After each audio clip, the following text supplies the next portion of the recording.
बहुत अत्याधुनिक तकनीक से लैस वेपन यानी कि हथियार, anti drone, anti missile system से लैस देसी एवं विदेशी टॉप मोस्ट सुरक्षा एजेंसियां से लेकर बीएसएफ, एनएसजी, सीआरपीएफ और दिल्ली पुलिस मिलकर पूरी दिल्ली को एक अचूक किला और नई दिल्ली को उससे भी बढ़कर बना दिया है।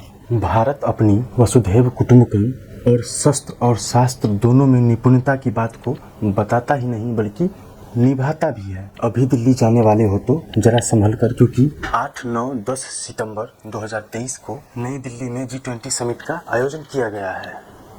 इसीलिए 10 सितंबर तक दिल्ली आधी बंद और सरकारी तौर पर पूरी बंद, और नई दिल्ली पूरी की पूरी बंद सरकारी तौर पर भी और गैर सरकारी तौर पर भी, और मार्केट किसी भी तरह का व्यावसायिक कार्य होने पर प्रतिबंध लगा दिया गया है, जिससे भूल चूक में भी हाई सुरक्षा में कोई चूक न हो, कोई भेद न हो। दुनिया भर के देशों के अतिथि, 29 देशों के प्रमुख एवं कई अंतर्राष्ट्रीय संस्थाओं के हेड, यूरोपीय संघ और कई सारे अतिथिगण जो G20 समिट के दौरान दिल्ली आएंगे। उन्हें बहुत सारे भारतीय दुश्मन, उन्हें बहुत सारे विदेशी ताकतों जो भारत का बुरा चाहते हैं, ऐसी कई सारी एजेंसियां हैं, उनके मंसूबे को नाकाम करने और भारतीय गौरव को बरकरार रखने के लिए काम किया जा रहा है, जिससे दुनिया भर में भारत की बदनामी न हो बल्कि नाम हो।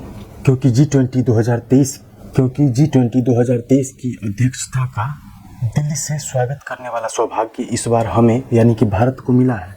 और इस 8, 9, 10 सितंबर को जो नई दिल्ली में G20 समिट समारोह आयोजित किया गया है, जिसमें सारे कमेटी देशों के प्रमुख अतिथिगण जो भारत भूमि पर आएंगे, जिनका स्वागत अलग अलग भारतीय संस्कृति, रीति रिवाज और प्रचलन के हिसाब से किया जाएगा।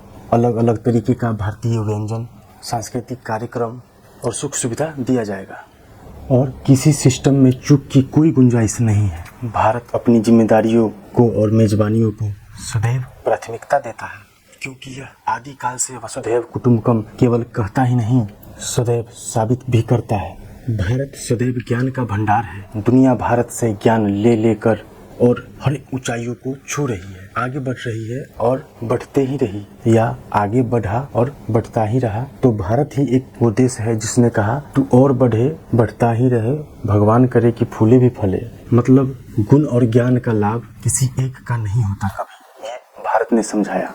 मतलब भारत त्याग, तप और समर्पण की भूमि है, क्योंकि यह ज्ञान की भूमि है। भारत ही विश्व गुरु है, क्योंकि भारत ही कहता है सर्वे भवन्तु सुखिनः सर्वे सन्तु निरामया, जिसका अर्थ है सभी सुखी हो, सबका कल्याण हो। वसुधैव कुटुंबकम मतलब दुनिया एक परिवार है, और वसुधैव कुटुंबकम के कारण ही चीन इसी बात से खफा है कि भारत ने G20 के आयोजन में संस्कृत शब्द को कहां से ऐड किया, जिसके कारण चीन को संस्कृत शब्द लिखे जाने पर आपत्ति भी है। फिर भी भारत तो अपने भारतीयता के कारनामों से जाना जाता है। चीन को भी भारत ने दिया जवाब, क्योंकि हजारों सालों से भारत पूरी दुनिया को एक परिवार ही मानता है, वसुधैव कुटुंबकम।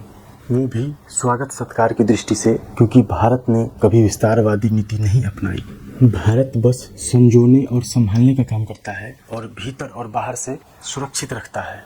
अभी चंद्रयान से चांद की सफल अध्ययन किया जा रहा है, और दूसरी तरफ आदित्य L1 सूरज की बाहरी सतह की जांच और अध्ययन के लिए भी निकल चुका है। वैसे ही अभी आगे भारत कई कारनामे इतिहास रचने वाला करेगा और अपनी ओर दुनिया को मोड़कर विश्व गुरु कहलाएगा। इसके लिए हमें अमेरिका और लंदन से सर्टिफिकेट मांगने की जरूरत नहीं। धन्यवाद। मेरा नाम निशांत कुमार है और आप दिव्य दृष्टि देख रहे हैं।